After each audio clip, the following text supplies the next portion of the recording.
Putang ina ninyong lahat. Martin Romualdez, Lisa Marcos, Bongbong Marcos. Anong ginawa ko? Binigay ko sa DepEd! Putak na mukha! Wala ka nga posisyon sa gobyerno, namimigay ka ng pera ng gobyerno eh. Putang ina ninyo. Sino ang corrupt? Yung mga congressman na yan na nag-hearing, anong sinasabi nila? Pagkatapos, pag na-off na ang mic, pag wala ng media, pasensya na kayo ha. Kailangan kasi namin ng pera. Mag-eleksyon na kasi. Lisa Marcos, naalala mo? Nagpadala ka sa akin ng video? Sinabihan mo ako saan kukunin ang pera. Pinakita mo ang muka ng tao doon sa video message mo. Hi, Nikki. This is she's been working with us for the longest time. We trust her. You sent me written instructions about money. Millions a month. Anong nakalagay doon sa envelope? DepEd. Anong ginawa ko? Binigay ko sa DepEd. Putak na mukha.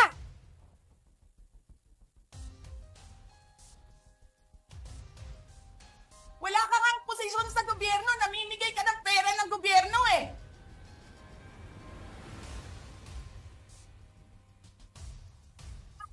Sisirain nyo yung tangal ng mga kasama ko sa Office of the Vice President. Sasabihin nyo sa mga tao, nakaw yan, confidential funds yan. Niwala nga kayong isang proof na confidential funds yan. Naniwala lang kayo sa isang babae na ang pangalan ay Gloria Mercado na nagsabi confidential funds yan, na hindi nyo nga nilabas na wala pang confidential funds, meron ng white envelope. Kasi 2022 pa lang, tangina mo ka, may utos na ng pera sa DepEd. Tapos kami yung nagsisinungaling? Nagpipigil ako eh. Kasi gusto ko lang magtrabaho. Gusto ko lang tapusin nyo na yung show ninyo dyan sa House of Representatives para makabalik na kami sa trabaho namin. Tapos ganyan ang gagawin ninyo sa amin dahil hindi kami sumusunod sa inyo? Dahil ayaw na namin tumulong sa inyo?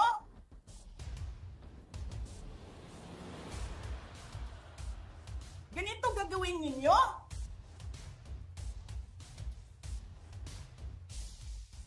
Presidente ka, may speaker ka na involved sa bribery ng Supreme Court justices. May video, may kaso, may witnesses. Hindi mo tinanggal yung speaker mo. Pinabayaan mo siya abusuhin ang pera ng bayan. Paikot-ikot sa buong bansa, namimigay ng pera na para bang kanya yung pera.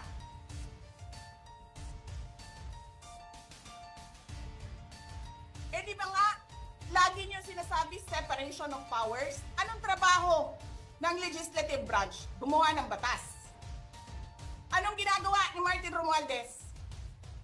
Nagdidirect ng DSWD, namimigay ng ayuda,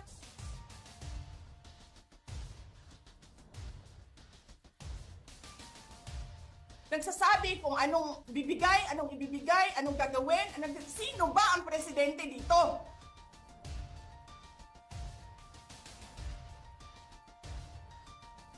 Alam nyo, alam namin, mali ang ginagawa ninyo. Sinabihan ko lang mga kasama ko sa Office of the Vice President, pasensya na, sumunod na lang tayo para matapos na sila.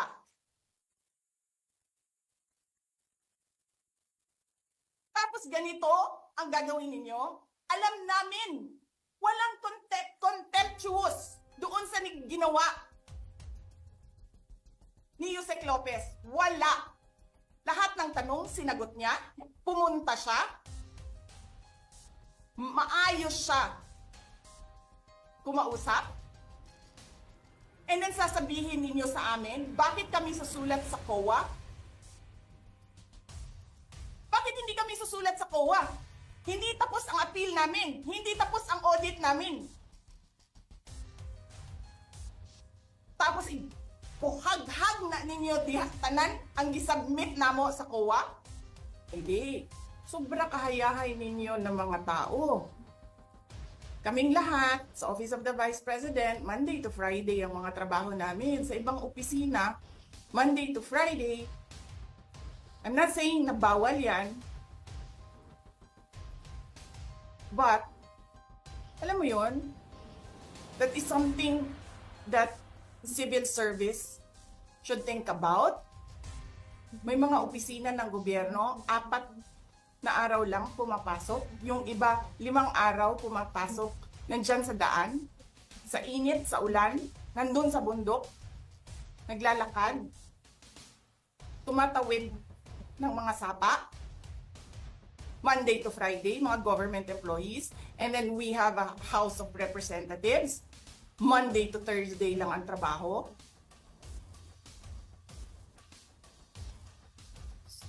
The civil service should rethink that. Ganyan. So anyway, wala sila. Wala silang trabaho. So hinahanap ko, where is this special doon sa order? Where is this special committee meeting that happened? Because they need the permission of the majority leader and the speaker. Kasi nga, walang trabaho eh. So kailangan nila ng permission. Walang nakalagay doon. So how is that a legal order? Tapos nakalagay pa sa second order nila, I violated security regulations when I visited. Before ako pumupunta dito, pinapaklear ko yung oras ko. 11 to 1, 4 to 5. Anong security violations ang dinayolate ko dito sa loob? They allow other visitors to come in here. Pero ako, sinabihan ako kanina, hindi ka pwede bumisita dyan sa loob. Doon kayo sa visitor center. Ililipat namin. And then I said no. Sabi ko, sinabi ni Secretary Chua, through that lawyer, I think Attorney Agnes, I don't know if I remember the name correctly right now, na yes, she can visit subject to the guidelines of the detention center. And so anong ginawa ko mali? Basta na lang ba ganon? Sasabihin nyo, I violated security regulations. Ano yun? Wala naman ako 2 baril. Nung sinabi sa akin na hindi ako pwede pumasok, nag-antay ako. Alam mo, binibigyan ko pa ng pasensya yan si Taas ba yan? Kanina eh. Ngayon hindi na. Nagsinungaling pa siya. Na I refused daw to leave last night when I did not even know na pinapaalis ako. Ang sinabi lang sa akin, papatayin ang kuryente. Which I said, okay lang. Kasi may flashlight naman ako. Hindi ko naman kailangan ng kuryente. Tapos kanina, sa media, pinapalabas nila na I locked myself doon sa kwarto. Of course, nag-lock ako kasi natutulog na ako.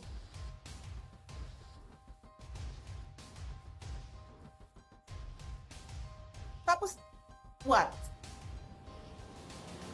Bawal ako magstay sa opisina ni Congressman Pulong Duterte. Bakit? Is not that government property. I was allowed by the lawful occupant and possessor of that office to stay there, to assist a detainee who is inconsolable right now, na hindi mo na alam kung yung sakit niya sa likod is a heart attack o ano, kasi hindi nila pinapapasok yung doktor. 'Di ba? So yes, hinahanap ko kanina, sabi ko, where is this permission from the speaker na meron kayong committee hearing kanina in the dead of the night to give an order na i-commit doon sa correctional facility. And where is the rule that says kapag may violation sa detention facility ay ililipat sa correctional facility? Ano yun? You make rules as you go along? Ano yun? Di ba dapat sa demokrasya, there's a rule of law? And then they make rules as they go along? Kung ano lang, whatever pleases the speaker, get her out of the House of Representatives. Kasi hindi siya dapat nandiyan. Bakit? Pag may-ari niyo ba itong compound na ito? And then sasabihin pa nila sa akin na there is a threat to my life inside the batasang pambansa? Why is there a threat to my life? This is the most secured facility because nandito lahat ng mga spoiled brat sa ating bansa. Tapos, sasabihin pa nila, well, pabigat ka sa amin kasi kailangan namin dagdagan ang security mo. Bakit? Trabaho ba nila magbantay sa akin? Eh di ba trabaho ng DPSPG yon? Na may I just say, binabawasan nila ng binabawasan araw-araw? Na as if this office is not the second highest office in this country, and only because umalis ako sa administration? Kailan ba nagsimula yung atake nila? Alalahanin nyo. Diba? After ako nag-resign sa DepEd? Kailan ba nagsimula yung pambabastos nila? Last year. After that meeting with the Makabayan Black and Martin Romualdez. They started destroying my name, pummeling me in the media with a multi-million PR campaign. Pinastos pa nila ako ng mga pagsisinungaling nila na kesyo taksil, kesyo korap, abusado. Putang ina ninyo! Sino ang korap? Yung mga congressman na yan na nag-hearing, anong sinasabi nila? Pagkatapos, pag na-off na ang mic, pag wala ng media, pasensya na kayo ha. Kailangan kasi namin ng pera. Mag-i-eleksyon na kasi. Tabi kay Sara ha. Hindi ko naman gusto tong ginagawa ko eh. Eh putang ina, hindi mo pala gusto ginagawa mo eh. Bakit mo sinisira pangalan ko? Joel Chua.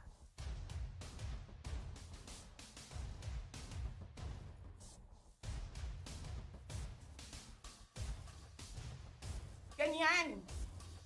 Ganyan ang bansa.